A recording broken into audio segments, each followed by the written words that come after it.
Today, I'm gonna do the creation story. God made the world at 6 days, but the 7th day, He rested. So that's what I'm gonna read today. Okay, let's begin. The creation story. In the beginning, before time began, there was nothing. Nothing to see, nothing to hear, nothing to touch or smell. There was only silence. God moved alone through the inky darkness. Then God created the heavens and the earth was covered by water. Let there be light, God said. There was faint, at first, a flicker in the darkness that grew and grew. It became a glowing ball that pushed the gloom aside.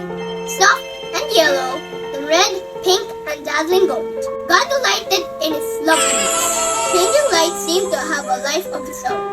God called it day. When the light faded into darkness, He named it night. It was the very worst day of the world. On the 2nd day, when the light came back, God made the sky. It was a soft, bright blue, and it hung over the earth like a canopy. On the 3rd day of the world, God drew back the choppy waters, so that solid ground appeared. The gray pools of water blew like the sky, and shimmering in the light, He named seas. He called the big muddy areas of ground land. The land was flat and bare, so God shaped it into mountains, plains, and deep valleys under His guiding hand. Greenery covered the earth, grasses and plants, every size, shape, and color took root. Sweet-smelling flowers blossomed, sticky buds opened, and vines piled upwards. Trees sprang from the ground, their branches reaching for the sky, growing tall and heavy with fruit. The earth had become lush and green and brimmed with life. On the 4th day, God said, "Let there be signs to mark the day and night." He made the fiery sun to show the day and the gentle moon to shine at night. During the day, the moon hid in the shadows.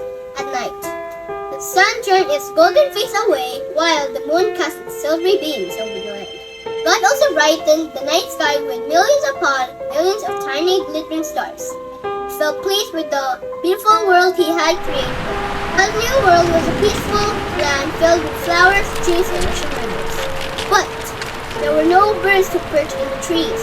There were no bees to buzz from flower to flower, nor fish to leap the waves. The only sound was the whisper of the wind among the leaves and the waves lapping the shores. On the 5th day, God filled the waters with living creatures. Suddenly, the sea teemed with fish that moved as one. He made whales that sent great clumps of spray high up into the sky, and dolphins that leaped playfully in and out of the waves. He made jellyfish that shimmered like moonlight, shellfish that sparkled like precious stones, and tiny crabs that waved their claws in the wind. Then God said, "Let there be creatures of the air that will fill the sky with life." There began a fluttering of feathers and flapping of wings, and a cloud of birds and insects of all shapes and sizes rose into the sky. Tiny chirruping sparrows singing, colorful parrots sang, gliding hawks. The sky was alive with color and sound. Twittering birds found shelter among trees and bushes, discovered fruit, and washed their feathers with rice streams. Happy songs filled God's ear. On the 6th day of the world, God said, "Now let there be creatures on the land." And the earth began to shake with the thunder of 1,000 feet. The world hummed with voices large and small, crashing. Regal lions round beside mighty elephants and rhinos. Monkeys swung through the trees, cackling to each other, and bears lumbered through the undergrowth. Fierce animals paced side by side with the gentleness of God's grace. Everyone from the tiny trees to tall giraffes was looking for a new home. Some liked the thrill of the snowy mountains, and some preferred the heat of the rainforest. Snakes glittered into the jungles, crocodiles hid in rivers, squirrels climbed tall trees. The world pulsed with life. God looked around and was happy when He saw something was missing. Who will care for all the animals? God asked Himself. He took handfuls of earth and shaped 2 creatures who looked like Him, called them man and woman. As God poured His breath into them, the man and woman began to move. They They opened their eyes and stared around them in wonder. Slowly, they stretched their arms and legs and rose to their feet.